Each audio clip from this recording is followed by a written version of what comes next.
We always begin by praising Allah subhanahu wa ta'ala, and we ask for His help, we beg for His forgiveness, and we seek refuge and protection from Allah, from the evil of ourselves and from the evil of our own bad deeds.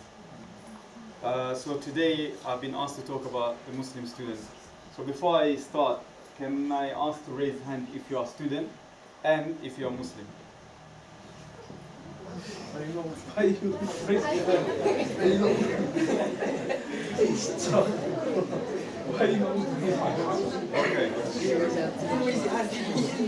So, respect. You're not a student? Is it? What do you do? So obviously, majority here, obviously we are students, but also we are Muslim. So first I wanted to talk about what is the definition of a student. So can anyone shout the definition of a student? Who is the student or what is in education? In education. Okay, one. Then, well, yes. Someone who studies. Okay. Yes. Someone that goes to school. Good. Yeah. Someone that's learning from the teacher. Someone that's learning from the teacher. So we said someone in education, someone who studies, someone who goes to school, someone who is learning from a teacher. What else? Yeah. Someone who's learning a subject. Someone who's learning a subject. Someone who's learning the Quran. Somebody who has an apprenticeship. Someone who's got apprenticeship but also is a student. Someone who wants to learn. Someone Who wants to learn. who wants to learn. Okay, so you're going into the characteristic. What else? Someone who has intention to learn. What else? Give me a definition of a student. Who else? Yeah? Say again? Did you raise your hand? That's fine. What else? Yeah? Someone who's trying to get better. Someone who's trying to get better. Good. So all of the definitions that you gave, they were like very good. But the key word here is a learner. Yeah? And we said someone who attends the institution. So we said someone who goes to school or someone who is in education. But essentially someone who's a learner. So all of the things that you said are about someone who learns. So there are many different types of students, I'm sure. There are students who you call or you define, or maybe the teacher defined, or the parents define as bad students. And then, which we don't have here, because we all have good students. So what I did is that I went through what are like some of the characteristics that all good students have, right? And we go through some of them. Obviously the list is not an exhaustive list, so there are more. But why don't you shout some of the characteristics that you think a good student will have? Say? Determination, okay, good. What did you say? No, what's the characteristic of a student? What type of personality? Nice personality, okay, what else? Come on guys. What are the good characteristics of a student? Yes? Resilience. Who? Resilience. Resilience, okay, good. What else? Perseverance.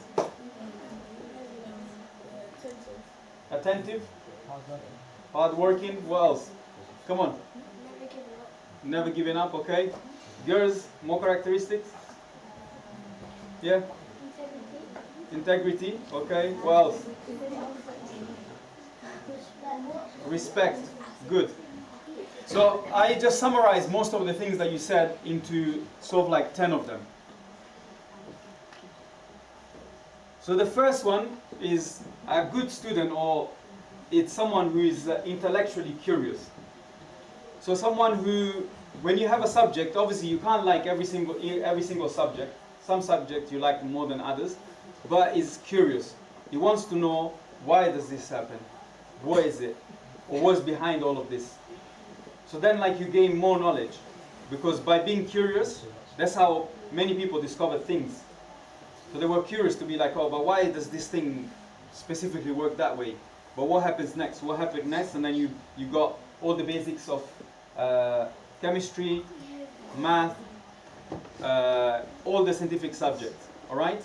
So the first characteristic is someone who is intellectually curious, but it's not just curious superficially. So like you not just look and be like, okay, fine, I'm happy. He actually wants to know more. But you need to find the subjects where you are more curious at, because there are, as I said, there are some subjects where you think that you don't find it really interesting, but even then you can push yourself. And that goes into the second characteristic, someone who's self-driven. So we talk about resilience and perseverance. It's someone who can motivate.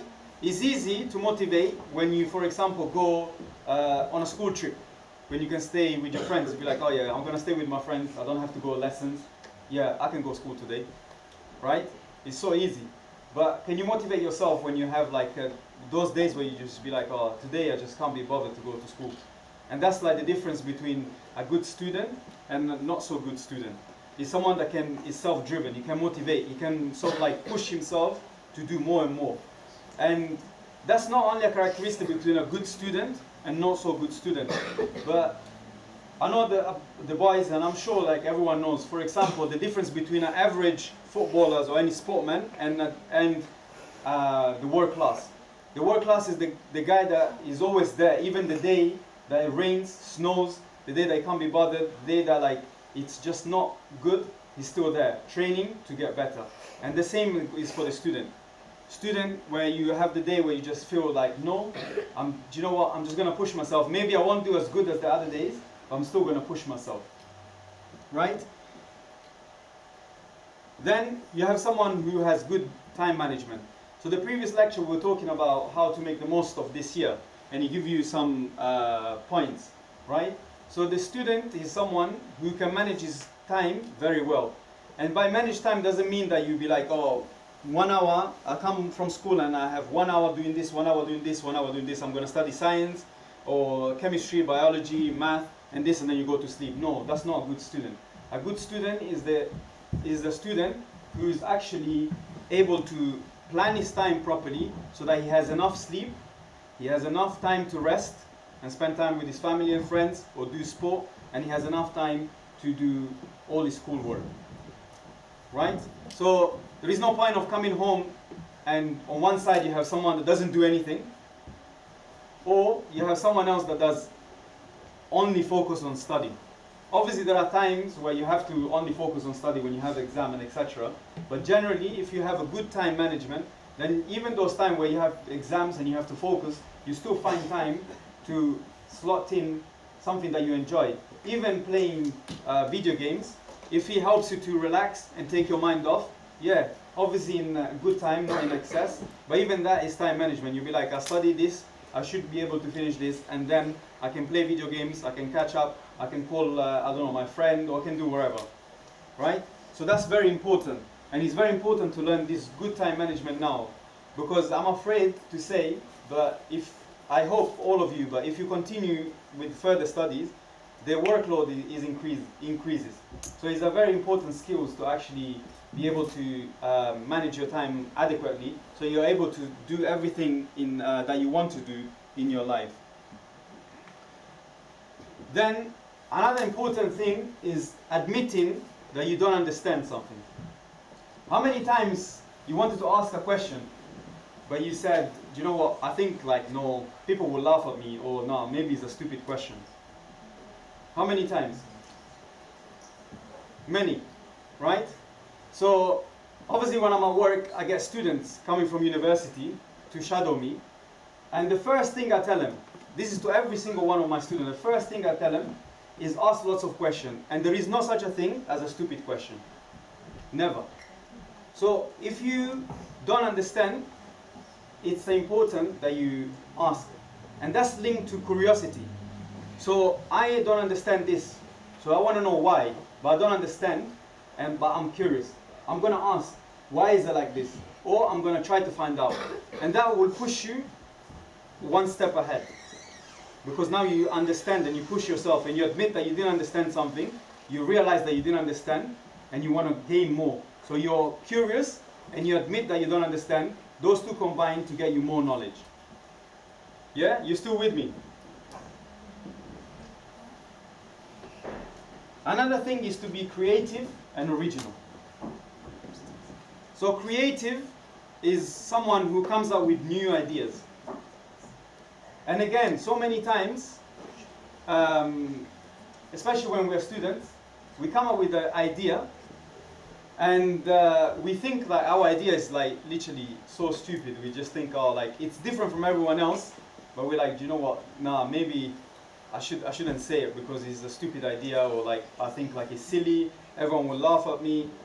But maybe that thing will make a difference, or will make sure, or will show people your argument in from a different angle, and everyone can learn from you. Obviously, there is a manner to do it. You don't just shout out your ideas or in whatever manner, especially when you're at school, because you can get into trouble. There is a specific manner, but if you really believe in your idea or in your opinion, and you can argument your opinion properly, then you should go for it. You shouldn't be shy and say like, do you know what I think is this? What I actually think is this. Because again, that's a way of learning. Because that will make you understand what you know and what you don't know, or how people stand and where you stand in. And it also makes you original, because you come up with your own ideas.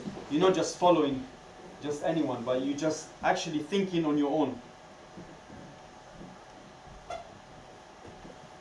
Then seeing the bigger picture. And again, this links again to the curiosity. So there are some things that, for example, you enjoy reading. I'm assuming, and this is the generalizing a little bit, but maybe boys enjoy reading about like football, for example. But why don't you just read about something else? News, science, something that it might be like completely different.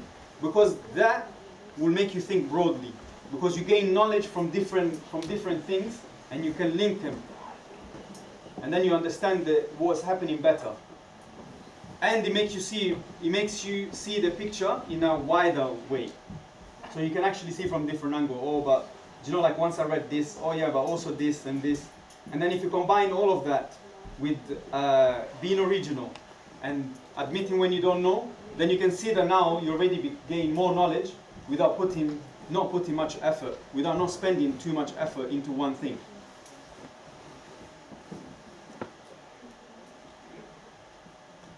But there are some basics into everything, especially when you're a student. So in this country, I know that there are 3 subjects which everyone has to do. Science, maths, and English. Science, math, and English. Everyone has to do them. You can't choose not to do them, right? So the person who is a good student, girl or boy, it's someone who is mastered some of the key skills, which is reading, writing, and analyzing. So can I read? Do you know, like, there are some statistics in this country which are very shocking. Some people, at the age of 7, they can still not read properly. And you might find it funny, but this is like something very serious, because when you get older, you find it very difficult. There are some people that they can't write properly. So when your teacher actually goes and makes you read in front of the whole class, it's not because they want to make fun of you, it's because they want to like improve your reading skills. When they make you write things, and this is something that I understood later on, because I used to hate writing stuff.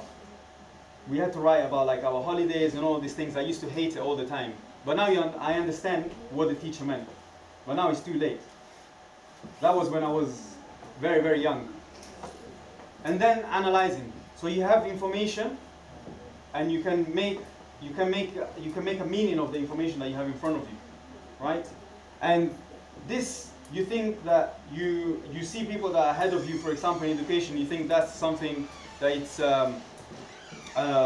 you think, oh, they're so good. But if you actually invest the time, you improve all of these skills slowly, and just listen to the feedback that you get. When you don't understand, ask and say why. But why do you think I did the mistake? Okay, so next time I'll try to do this and this and that, and then you can see that later on you're improving.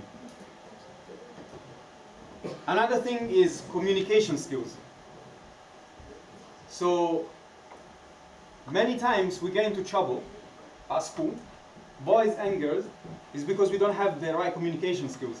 Maybe you want to say something that you have a fair point, but you say in a very rude manner, but you don't recognize, or you say in a manner that it's not really the way that you should speak to someone, even if it's not rude, you might raise your voice or etc. So it's important to also focus on your communication skill. How do you tell people things? How do you put forward your opinion? We talk about being creative and original. But there is a way to put forward your argument. You can't just say, this is what it is. You need to argument yourself. And that's something that you need to develop. And obviously, you need to also be able to develop those skills by giving presentation and etc. so that you gain confidence, right? So, but it's very important and something that sometimes you overlook. This is very key. And especially now, because the system is changing all the time. Performing under pressure. Sometimes students are put under massive pressure. You have your, for those who have done GCSEs, for example, you have 2 exams in the same day. Am I correct? You have 2 papers in the same day. Am I correct? Sometimes 3. Sometimes 3. And you need to get used to performing under pressure. So you need to train yourself. It doesn't just come like, yes, tomorrow I'm going to go and ace all 3 papers. No. It's something that you need to get used to and you need to account and think about it when you're preparing yourself for the exam. But that's something that all students, especially the good students, are good at. Those are good at performing under pressure. And because they are good at performing under pressure, it's not because they were born good at performing under pressure, it's because they taught themselves of performing under pressure. And the last one is to understand other perspective. So not everyone will have the same opinion as you, right? Not everyone will have the same opinion as you. So it's important that you understand other people's opinion and you also respect other people's opinion. Just as other people should understand your opinion and should respect your opinion. That's a student who is good. Some students, they will make fun. So do you know when you say, oh, I'm worried about expressing my opinion? Because other student will make fun of your opinion. So people should respect your opinion as much as you respect theirs. So we talked about the main characteristic of a good student in general. So what I wanted to move next is, if you remember the title, what was it? The student or the Muslim student? So what extra does a Muslim student has to do? Or what is there extra for him? Shout some answers. Different to what?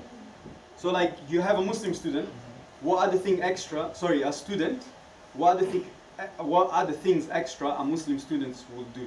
For a normal student? Yeah. Pray 5 times a day. Okay, praying 5 times a day. Trying and saving their money so they can go to Hajj. They go to Hajj. Save the money to go to Hajj, okay? Read Quran. Girls? What's the difference between a student and a Muslim student, and what extra things a Muslim student is there for them? Shout out the answer, I can hear, yeah? Maybe when it's said about good time management, Mm-hmm. they fit in like learning the Quran to one of their schedule. Okay, so they fit into learning Quran. We said pray 5 times a day, so you fit praying 5 times a day as well. Huh? Sorry, zakat. Very good, zakat. What else? Come on, guys. What else? Anyone? Yeah? Try not to commit sins. Guys, listen up. Try not to commit sins. What else? Make dua. Yeah. Fasting. Okay. What else? What's that? Quranic studies. Okay, one more.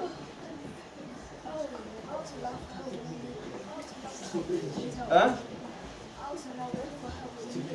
You ask for help when you need help. Okay. Guys, listen up. I don't have long left. Alright? I know you can all smell the pizza, so probably your brain is a bit off, as is mine. But we're almost done.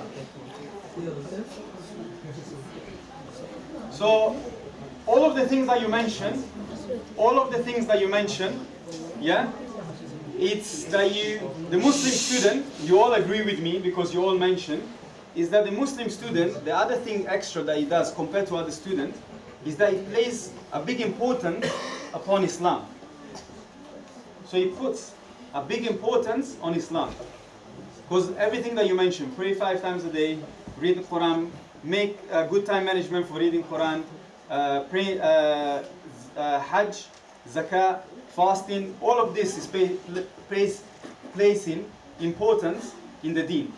So there is an ayah in the Quran where Allah subhanahu wa ta'ala says, and this submission to Allah subhanahu wa ta'ala, or Islam, was, listen up guys, was enjoyed by Ibrahim upon his son and by Yaqub.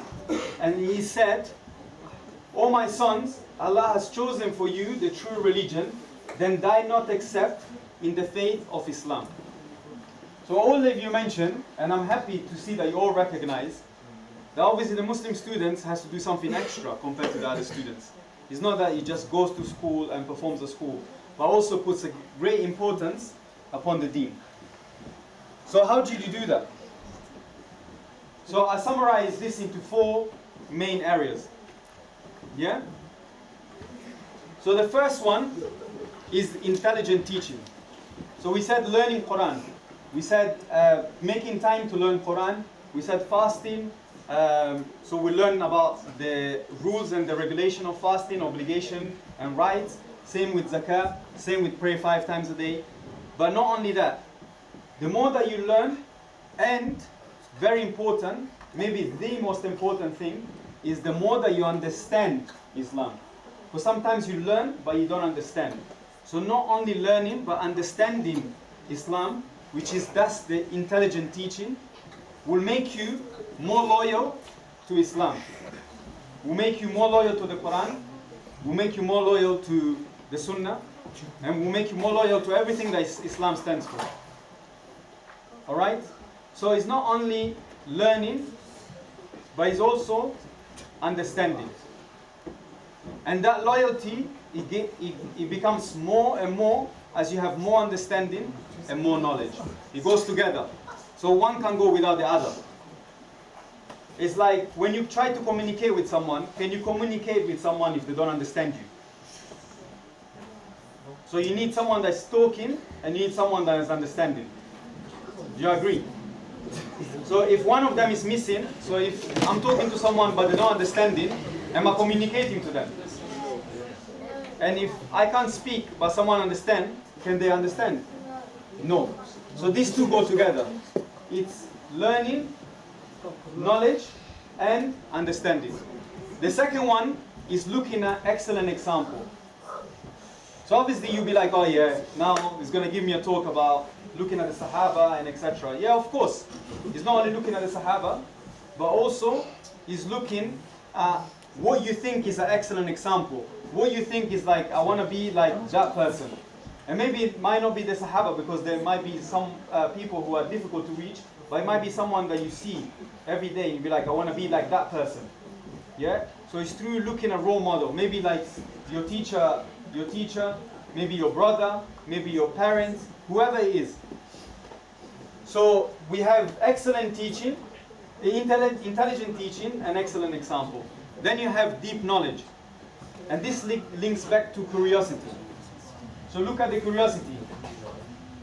Only those who are curious will gain deep knowledge. So starting from reading small books from a young age, and then moving on and reading more and more complex books. And if you go upstairs, there is actually a big library. But I wonder who went. Did anyone go upstairs to see the library? The mosque has got a library, yeah. Yeah. So see, guys, listen up. So I know like it might be difficult for the sisters, but the brothers, upstairs there is a library. Which how many of you actually went to see was in there? You went to check. So it's only through checking and reading and having this curiosity that you can actually gain the first two.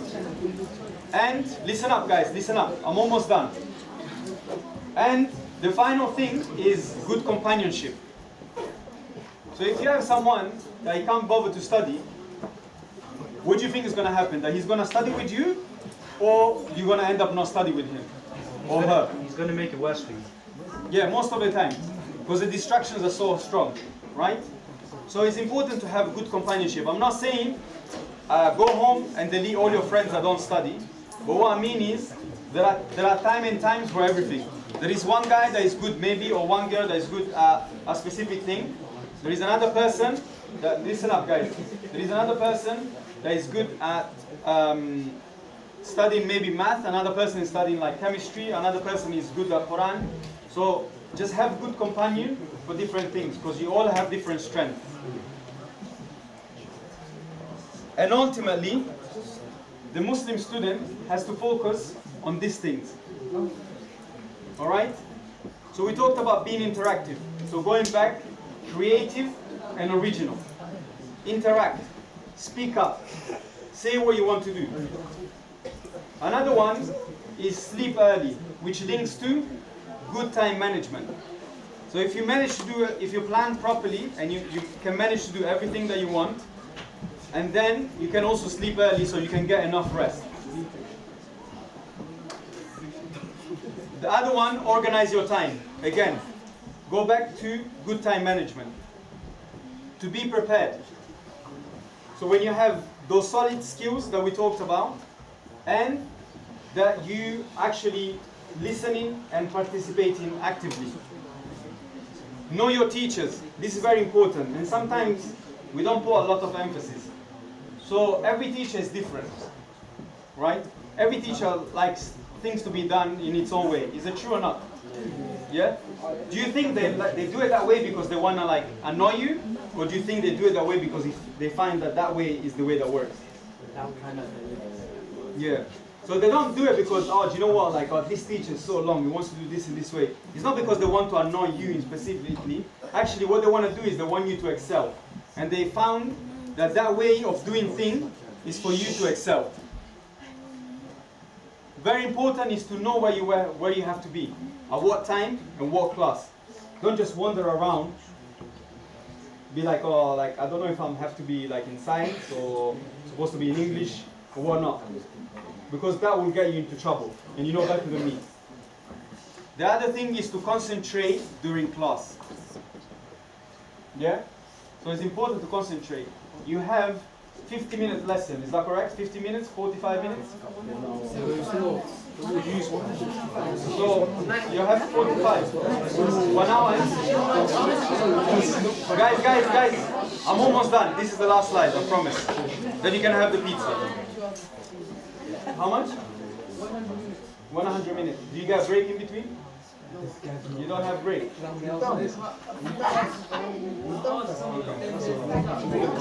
most of the time, guys, listen up. I'm almost done. So most of the time, guys, I can't shout. So most of the times, you have classes which are, I understand they're not, like 100 minutes, but mostly should be around 50 minutes, right? So concentrate during your class. If you want to speak, then you can speak while you're changing class, while you're moving from one class to another. But I'm sure you all have mobile phones, so you can also message your friend later on as well. I just seen you. And the last thing which is very important, and that's one of the key aspects of Islam, is to have good hygiene. Islam teaches us to have good hygiene, right? So is to look after yourself, to be clean and have a shower daily, to like look. No, guys, listen up. It's not a joke, and I don't want you to make joke of each other, but it's important to be presentable. If you have a very important job interview, yeah, would you want to go looking like all scruffy and whatnot? No. If you go to an office and you see someone that looks like a tramp, would you trust him? No. You won't be able to focus. So that's the same thing. So you need to go and you look after your hygiene. And that's very important because this is what Islam teaches us. All right. So when we talk about, we started talking about the characteristics of a student. Number 1, we went through the 10 characteristics. Then we move on. What's extra to do for Muslim students? Okay? Have you got any questions?